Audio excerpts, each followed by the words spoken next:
તો નમસ્કાર દર્શક મિત્રો, સ્વાગત છે તમારું અમારી આ નોલેજ પાવર શૈલેષ યુટ્યુબ ચેનલમાં। તો મિત્રો, આજરોજ આપણો પ્રજાસત્તાક દિવસ રહેલો છે। તો પ્રજાસત્તાક દિવસને લગતા અગત્યના પ્રશ્ન આપણે આ વિડીયોમાં જોવાના છીએ। તો વિડીયોમાં છે શરૂઆતથી અંત સુધી બન્યા રહેજો અને વિડીયો પસંદ આવે તો વિડીયોને લાઇક કરજો અને વિડીયોને તમારા મિત્ર વર્તુળમાં અવશ્ય શેર કરજો। તો ચાલો આપણે વિડીયોની શરૂઆત કરીએ।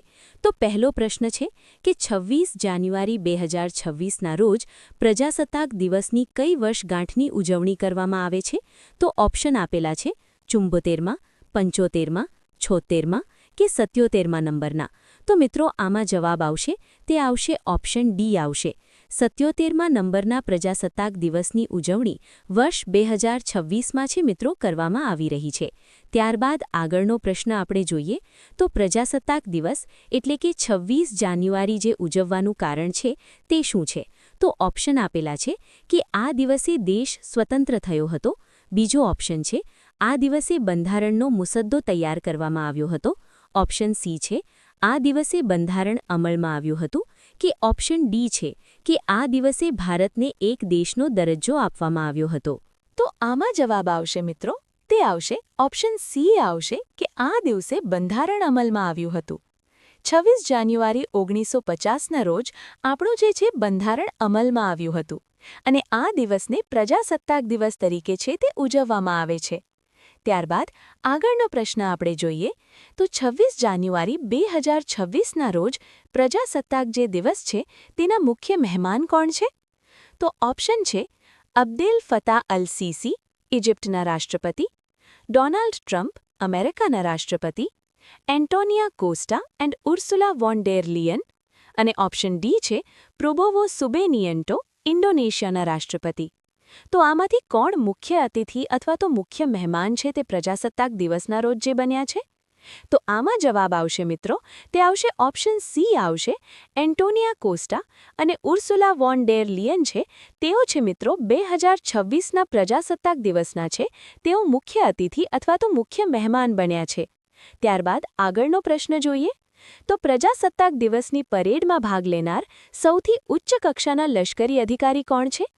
તો ઓપ્શન છે army chief, chief of air staff, નૌકાદળના વડા કે ચીફ ઓફ ડિફેન્સ સ્ટાફ એટલે કે CDS। તો આમાં મિત્રો સૌથી ઉચ્ચ કક્ષાના અધિકારી પૂછવામાં આવ્યા છે લશ્કરીના, તો તે આવશે મિત્રો ઓપ્શન ડી આવશે ચીફ ઓફ ડિફેન્સ સ્ટાફ એટલે કે CDS છે તે સૌથી મોટા મિત્રો છે લશ્કરી અધિકારી હોય છે, તો તે છે પરેડમાં ભાગ લેશે। ત્યારબાદ આગળનો પ્રશ્ન છે બંધારણ અમલમાં આવ્યું તે પહેલાં ભારતમાં કયા કાયદા હેઠળ શાસન ચાલતું હતું? ઓપ્શન છે ભારત સરકારના અધિનિયમ 1935 અંતર્ગત; ઓપ્શન બી છે ભારત સરકારનો કાયદો 1919 હેઠળ; ઓપ્શન સી છે ભારત સરકારનો કાયદો 1942 અંતર્ગત કે ભારત સરકારનો કાયદો 1947 અંતર્ગત। તો આમાં જવાબ આવશે તે આવશે ઓપ્શન એ આવશે ભારત સરકારના અધિનિયમ 1935 અંતર્ગત છે મિત્રો બંધારણ અમલમાં આવ્યું તે પહેલાં છે આ કાયદા અંતર્ગત છે તે આપણું શાસન છે ચાલતું હતું। ત્યારબાદ આગળનો પ્રશ્ન છે કે પ્રજાસત્તાક દિવસ પરેડ 2026 છે તે ક્યાં યોજાય છે? ઓપ્શન છે કર્તવ્ય પંથ ઉપર, નહેરુ પંથ ઉપર, અટલ પથ ઉપર કે સ્વરાજ પથ ઉપર। તો આમાં જવાબ આવશે મિત્રો, તે આવશે ઓપ્શન એ આવશે કર્તવ્ય પથ છે ત્યાં મિત્રો છે પ્રજાસત્તાક દિવસની 2026ની પરેડ છે ત્યાં યોજાય છે।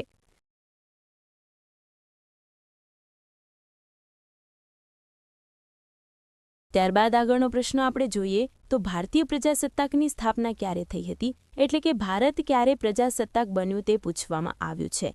તો ઓપ્શન આપેલા છે 26 જાન્યુઆરી 1950, 24 ડિસેમ્બર 1949, 15 ઓગસ્ટ 1947 કે 1 જાન્યુઆરી 1950।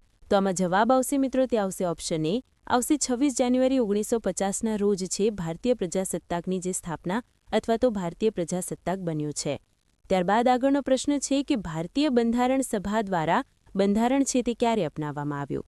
તો ઓપ્શન છે 26 નવેમ્બર 1949ના રોજ, 25 ડિસેમ્બર 1950ના રોજ, 15 ઓગસ્ટ 1949ના રોજ કે 20 જુલાઈ 1947ના રોજ।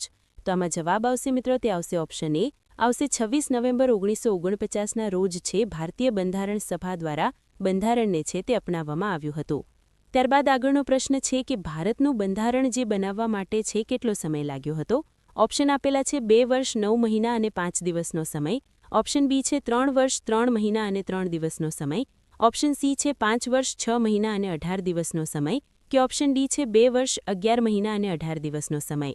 તો આમાં જવાબ આવશે મિત્રો તે આવશે ઓપ્શન ડી. આવશે 2 વર્ષ 11 મહિના અને 18 દિવસનો સમય છે તે ભારતીય બંધારણ છે બનાવવા માટે લાગ્યો હતો. ત્યારબાદ આગળનો પ્રશ્ન છે કે પ્રજાસત્તાક દિવસ એટલે કે 26 જાન્યુઆરી પર ભારતીય ધ્વજ કોણ ફરકાવે છે. તો ઓપ્શન છે રાષ્ટ્રપતિ, ઉપરાષ્ટ્રપતિ, મુખ્ય ન્યાયાધીશ કે સીડીએસ. તો આમાં જવાબ આવશે મિત્રો તે આવશે ઓપ્શન એ. આવશે ભારતના જે રાષ્ટ્રપતિ હોય છે તેઓ છે પ્રજાસત્તાક દિવસ એટલે કે 26 જાન્યુઆરીના રોજ છે તે રાષ્ટ્રધ્વજ ફરકાવતા હોય છે કર્તવ્ય પદ ઉપર. જ્યારે જે છે 15મી ઓગસ્ટની આપણે વાત કરીએ તો 15મી ઓગસ્ટના રોજ છે આપણા જે વડાપ્રધાન હોય છે તે મિત્રો છે તે જે ધ્વજ ફરકાવતા હોય છે. 15મી ઓગસ્ટના રોજ છે આપણા જે વડાપ્રધાન જે નરેન્દ્રભાઈ મોદીએ ફરકાવ્યો હતો અને 26મી જાન્યુઆરીના રોજ આપણા રાષ્ટ્રપતિ દ્રૌપદી મુર્મુ છે તેમણે આજ રોજ છે રાષ્ટ્રધ્વજ ફરકાવશે. ત્યારબાદ આગળનો પ્રશ્ન છે કે ભારતીય બંધારણમાં રિપબ્લિકન સિસ્ટમ છે તે કયા દેશમાંથી લેવામાં આવી છે. તો ઓપ્શન છે અમેરિકા દેશમાંથી, ઓપ્શન બી છે રશિયા દેશમાંથી, ઓપ્શન સી છે ફ્રાન્સ દેશમાંથી કે ઓપ્શન ડી છે જાપાન દેશમાંથી. તો આમાં જવાબ આવશે તે આવશે ઓપ્શન સી આવશે ફ્રાન્સ દેશમાંથી છે. આ રિપબ્લિકન સિસ્ટમ છે ભારતીય દેશમાં લેવામાં આવી છે. ત્યારબાદ આગળનો પ્રશ્ન કે પ્રથમ પ્રજાસત્તાક દિવસ છે તે ક્યારે ઉજવવામાં આવ્યો હતો. તો ઓપ્શન છે 26 જાન્યુઆરી 1950ના રોજ, 26 જાન્યુઆરી 1949ના રોજ, 15 ઓગસ્ટ 1947ના રોજ કે 24 નવેમ્બર 1951ના રોજ. તો આમાં જવાબ આવશે ઓપ્શન એ આવશે 26 જાન્યુઆરી 1950ના રોજ છે પ્રથમ પ્રજાસત્તાક દિવસની છે ઉજવણી કરવામાં આવી હતી. ત્યારબાદ આગળનો પ્રશ્ન છે કે પ્રથમ પ્રજાસત્તાક દિવસની ઉજવણી છે તે ક્યાં થઈ હતી. તો ઓપ્શન છે મોહાલી સ્ટેડિયમ ખાતે, ઈડન ગાર્ડન સ્ટેડિયમ ખાતે, ફિરોઝ શાહ કોટલા સ્ટેડિયમ ખાતે કે ઇરવિન સ્ટેડિયમ ખાતે. તો આમાં જવાબ આવશે મિત્રો તે આવશે ઓપ્શન ડી આવશે ઇરવિન સ્ટેડિયમમાં છે પ્રથમ પ્રજાસત્તાક દિવસની ઉજવણી કરવામાં આવી હતી. ત્યારબાદ આગળનો પ્રશ્ન છે કે રાજપથ પર સૌપ્રથમ પ્રજાસત્તાક દિવસની પરેડ કયા વર્ષમાં યોજાઈ હતી. ઓપ્શન છે 1950, 1952, 1955 કે 1960ના રોજ. તો આમાં જવાબ આવશે ઓપ્શન સી આવશે 1955ના વર્ષમાં છે પ્રથમ વખત છે રાજપથ ઉપર છે તે પ્રજાસત્તાક દિવસની ઉજવણી છે તે કરવામાં આવી હતી. ત્યારબાદ આગળનો પ્રશ્ન છે કે ભારતીય બંધારણ છે તેના પિતા તરીકે છે કોને ઓળખવામાં આવે છે. તો ઓપ્શન આપેલા છે આર આંબેડકર, નહેરુ, રાજેન્દ્ર પ્રસાદ કે મહાત્મા ગાંધીજીને. તો આમાં જવાબ આવશે મિત્રો તે આવશે ઓપ્શન એ આવશે બી આર આંબેડકર છે તેને છે મિત્રો ભારતીય બંધારણ છે તેના પિતા તરીકે તેને ઓળખવામાં આવે છે.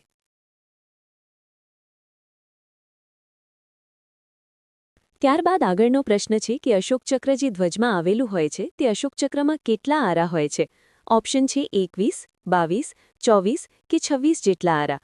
તો આમાં જવાબ આવશે મિત્રો ઓપ્શન સી આવશે 24 જેટલા આરા છે અશોક ચક્રમાં રહેલા હોય છે. ત્યારબાદ આગળનો પ્રશ્ન છે કે બંધારણ સભા દ્વારા ભારતનો જે રાષ્ટ્રીય ધ્વજ છે તે ક્યારે અપનાવવામાં આવ્યો હતો. ઓપ્શન છે 22 જુલાઈ 1947, 15 ઓગસ્ટ 1947, 26 જાન્યુઆરી 1950 કે 24 ડિસેમ્બર 1966ના રોજ.